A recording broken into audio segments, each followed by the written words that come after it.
Welcome to Conversations with Body and Mind with myself, Antoinette Nirvana. Body and Mind is your health and wellness online directory. And coming up in today's conversation, we'll be chatting about driving EQ.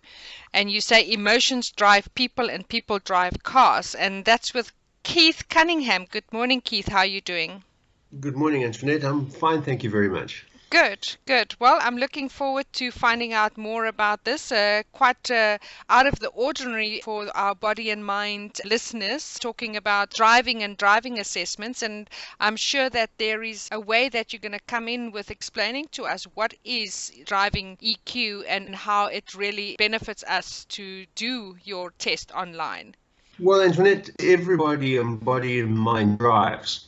And it's the one common thing that we all have, and we do it every day, multiple times a day. And what we have realized is that most people drive on autopilot. They have subconscious behaviors that they repeat again and again each time they're triggered. And what the profiler does, it's an online tool, it identifies those areas in your driving behaviors that might put you and other people at risk. Okay, well, that sounds really great. And before we actually get into that, and you're going to explain that to us a lot more, I'd like to know a little bit more about you and how did you come on to, discovering this and what was it that triggered you to say, look, there's got to be more out there. We've got to actually let people know what's happening on our roads and what do we as people bring into the road when we get into the car? I've got a background in occupational health and safety and risk control. One of the things that we've always found with our drivers is that when you put them through a test, they're on their best behavior. Unfortunately, when they get back onto the roads, they then revert back to their default behaviors. We were never able to identify who were high risk drivers other than them actually having accidents. So when I came across the profiler, I looked at it in two ways. One, from a risk perspective, and I realized that in order for me to understand how this works, I actually had to understand what my driving story was. And the other reason why I was so excited about it is my daughter is 16, going on 18, and she's going to drive next year. And South African roads, they're very lawless, and there's carnage out there. So what I did was I did the profiler, and quite interestingly, it measures 14 different dimensions of human behavior. And when I looked at it initially, I thought, what does that mean? It was really only when I got into the motor car, and I got into the motor car with awareness of my self-talk, of the feelings and emotions that were generated, and of the behaviors or the triggers which triggered those higher risk behaviors. And I actually got quite a big fright. I thought I was an above average driver, as most of us do. What I realized was that I was actually quite an impatient driver. I was a frustrated driver. I was a driver who would participate in conflict with other drivers. I was rather arrogant, and I think I was a bully. And it's really quite difficult to talk about yourself in those words, but that's it. And awareness, I then started to pay attention about where it happened, when it happened, and there were specific events that triggered me. I was not a high-risk driver in any way. In most cases, those dimensions I spoke about were in the medium risk, but they were in the upper medium risk at 5, 6, and 7. And that meant that between 40 and 60% of the time, I would be triggered and I'd act and I'd drive in a high risk way. So once I got a handle on that, then I could actually choose to change it. And that choosing to change those behaviors, it's taken me some time, but I've got to the stage now where I've redone the profiler several times, and I'm mostly a low-risk driver now. Not always, because if I'm not conscious, my subconscious patterns can still come back. And if they do that, I can actually catch them very, very quickly now and replace them with a conscious thought. But I have to do it from my conscious mind. I can't make those changes from my subconscious. It won't let me. And then the other aspect of it, being aware, paying attention, and then exploring how I want to drive, what I want to replace those high-risk behaviors with. The only time I can do that is when I'm sitting in the driver's seat. And I sit in the driver's seat multiple times a day. So whether I'm in awareness or I'm in attention or I'm in exploration, each time I get into the motor car, I can actually practice what I want, what the changes are that I want to make. And I have now rewritten my driving story to a story that I want to be known as a courteous driver, as a conscious driver, as a defensive driver, and as a driver where the people in my motor car are no longer scared of traveling with me. Okay, well, I want to obviously find out more about this assessment that you have. But, since my previous conversation with you a week ago, I have been thinking a lot about this every time I got into the car. And I remember getting into the car and having to rush somewhere. I can't remember exactly what the exact story was, being in traffic. And if there's one thing I hate about being in traffic is when people do not flow with the traffic. And so I'm having your words in the back of my mind when I spoke to you, and I'm sitting in the traffic, and yet I could feel myself. This guy was just leaving this gap, and all the cars, I think the N1 was closed and everything moved into one lane, and he was just leaving this gap and not following the speed of the road, which is something I know in California they could actually give you a ticket if you don't keep the speed of the road. And I could really feel myself getting so angry with the fact that he was just not flowing with the rest of the traffic. And then keep on hearing you in the back of my mind saying, how we come into the car, which I was fine, I was in a rush. But it's when you are approaching other people who are unconscious on the road and who are not aware of keeping the flow, especially if we are closing 3 lanes and there's only 1 lane open. And to then try and maintain that consciousness is very difficult. It is very difficult because we're judging, or rather you were judging what that man or woman was doing. They may have thought to themselves, I'm driving responsibly, I'm driving slowly. So we give people's behavior a meaning, and to actually examine what that meaning is and whether it serves us or not. And we talk about this in many, many other areas of our lives, but we often don't bring it down to driving, where we're in a 1-ton to 2-ton vehicle, or if you're a truck driver, you're in a vehicle potentially, and we're doing it 120 kilometers an hour. Now, you cannot change that other driver. There's nothing you can do about it. And he doesn't even know you're getting angry and frustrated, and your driving risk is increased because of that frustration. You've actually got to ask yourself, what are my emotions? What are my feelings? And name them, and ask yourself, why do I get angry? And how does me getting angry or frustrated serve me? Because so many people are not high-risk drivers. There's many, many low-risk drivers. But again, they still drive subconsciously. So if they can just become aware and pay attention, they can reduce their risk even more. I believe the vast majority of drivers are medium-risk drivers. And when they're not under pressure, that serves them. But when their pressure and their freedom of choice disappears, then they become high risk. And if they can identify those areas in which they become high risk, they can change them. Then we have the high risk drivers. And these are the people who will absolutely deny that they are high risk. These are the people who will tailgate all the time. They'll travel above the speed limit. They'll take risks, overtaking on a barrier line, for example, shooting stop streets, not having registration plates, and so on. And those people cause a disproportionate amount of conflict and accidents on today's roads. The challenge is, for most of us, we don't really know whether we're low, medium, or high risk drivers. And what the tool does, it enables you to find out. Because if we want to reduce the carnage on our roads, if the police and the Road Traffic Management Corporation says that we have just over 14,000 accidents per year, fatalities per year. The Medical Research Institute's Unnatural Death Database puts that figure at 20,000 people per year, twice as much as the Road Traffic Management Corporation is saying. It costs us 102 billion rand a year. We have between 150 and 200,000 serious injuries. And right now, there are tears in households all over South Africa because mom or dad have been injured or they've been killed. And it might not have been their fault, it's the driver's fault. But if I want to make the road safer, I can only take responsibility for myself and know my driving story and make sure that I'm not part of the problem and drive for other people. Now, I know a lot of people are saying, why should I? Because if you drive for other people, it's courteous, your traffic flows, you don't get frustrated, and you lessen your risk of having an accident. Yeah, that's correct. Well, I'd like you to now tell us a little bit more about this assessment. It's online. How long does it take? How many questions do we have? As you say, it will already tell you if you're a high risk, medium risk, or low risk driver on the road.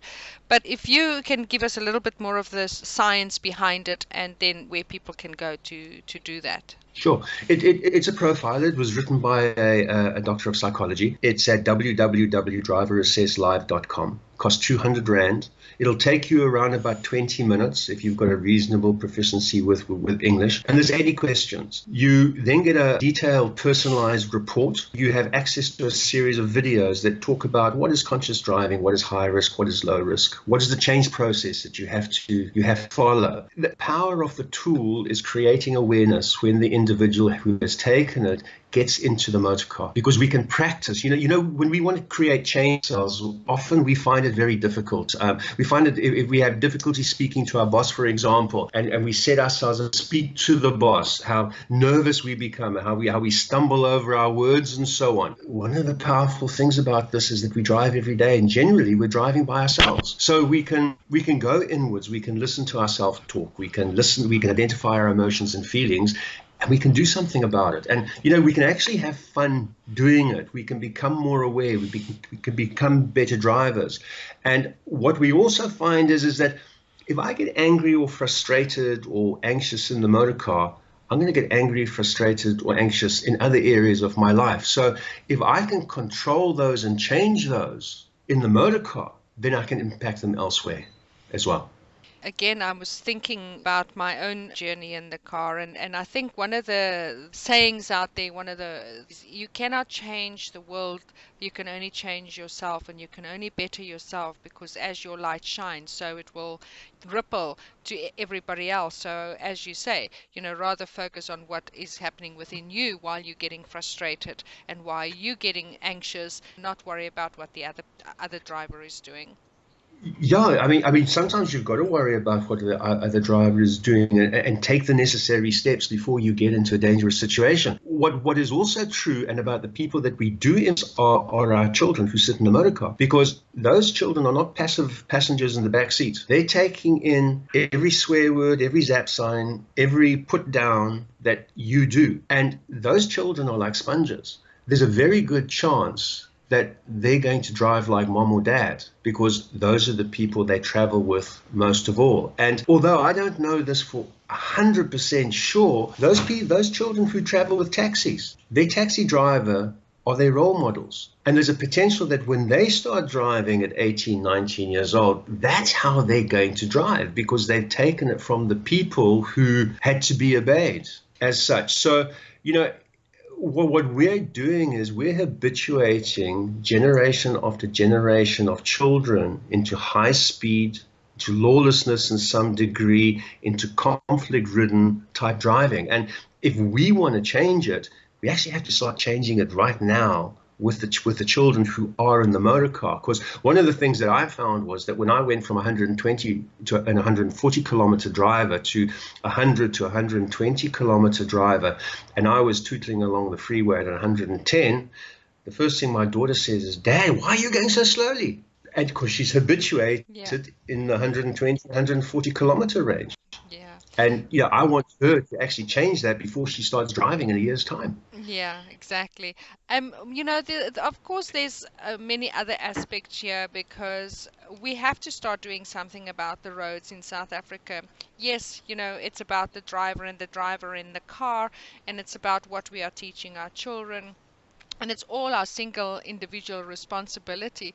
But then there is also, you know, the frustration of being on a road that is not being taken care of, or you know, there's the traffic congestion because traffic lights are not in sync. And these are all sort of, you know, triggers, if I can call it that. We already have such congestion on the road. What are we doing about public transport to alleviate the problem, so that we don't have, you know, this kind of build up, because it is getting worse and worse, you know. So I think there is so much bigger picture around this than just a person getting into the car. We need to be able to get a better public transport system going. Yeah. You know, that's very true. Yet it's outside the ambit of driver assess, because driver assess is very focused on the driver.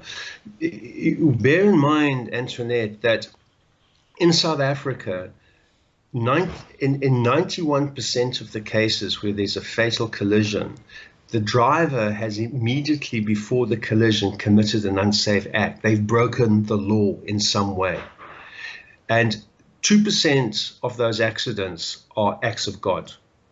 So that's 93%. Only 7% of accidents are put down to conditions. And sure, like you say, we should get the road, get this done, and we should get that done. But the fact is, as individuals, we aren't going to do anything about it. Fact is, the person that we can make the changes is ourselves. And that's where we can make the impact on road safety and the lessening of risk of collisions and accidents is by us knowing our driving story and driving consciously, driving with awareness, driving with EQ. Because if I'm driving in 120 and there's potholes all over the road, I'm the problem. I'm the one that has to slow down because I am going to hit a pothole. And if I hit a pothole, well, then the severity is up. We've got no control over that. So if it's raining hard, if there's heavy traffic or the roads are bad, I need to change the way I'm driving in that moment and make that choice to make that change. Yeah, you're absolutely correct. And again, thank you for reminding me and bringing me back to, the personal responsibility. I can get quite passionate about the public transport and Yes. the issues that we have. But you are absolutely correct. It is depending on us. And if Very much so.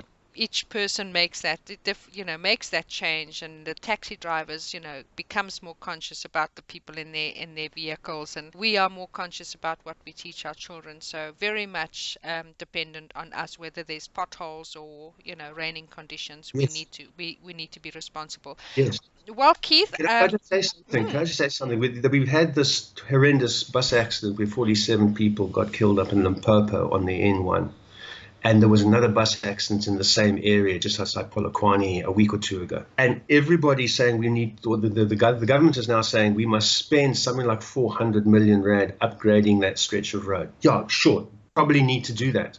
But that accident happened because of the person driving that bus. That issue, whether he was speeding or he was tired or he was driving a bus with defective brakes or whatever the case is, that driver did not exert his free will and make a choice that he was going to drive appropriately. If we're going to change the way we drive, sure, the police must carry on monitoring speeding and drinking and driving, but I make the choice to get into the motor car and switch that motor car on if I've been drinking. I'm the one who puts my foot on the right pedal and speeds. It's the driver that needs to change. And the authorities need to change the way they're policing South African road ordinance because it's reactive and it's focused on revenue. That's what it was. They're reactive. The whole thing about policing is that it actually needs to be proactive. It needs to change from the 90% reactive and the 10%, maybe 10% proactive as it is at the moment. And they need to start swinging that around to 70% proactive and 30% reactive. They need to be pulling drivers over and asking them questions and getting the driver to make those changes. But the interesting thing is the Road Traffic Management Corporation and the traffic police, they don't know the story. And they're in a comfort zone doing what they've done for the last 40 years. And they don't want to change. They don't want to become part of the road safety solution. So it really is up to you and me and hopefully to everybody who's listening to this. Well, that's really great. And I'm glad that we, having this conversation and being able to put something like this out there and becoming more aware of the consciousness on the road. Keith, would you please give us your contact details again, if you can repeat that website, and if there's anything else you would like, social media that you would like to share with us? Yeah, it's www.driverassesslive.com. You can get me on info@driverassesslive.com. We do have a Facebook page as well. On the website, there's podcasts, there are on driving. Please make use of them. But most importantly, do the profiler, because when you've done the profiler and you then say, talk to me, we have a very different conversation, because there's very little theory behind the driving, the steering wheel. It's all practice. It's all applied. And when we know our driving stories, we don't actually have to think about the theory. We can get right down to the changes that we want to or we need to make. Great. Thank you very much, Keith. And then, of course, you can also go to Body and Mind, which is www.bodyandmind.co.za, or our blog, which is bodyandmindblog.co.za. And all Keith's information, a link to his website, will be found on our website, as well as please don't forget to join the Skype conversations and share anything that you hear so that that can benefit somebody in your life. We look forward to maybe having another conversation and see, how things are going. That'll be great. Thanks very much, Antoinette. Thank you very much, Keith. Right then. Goodbye. Bye.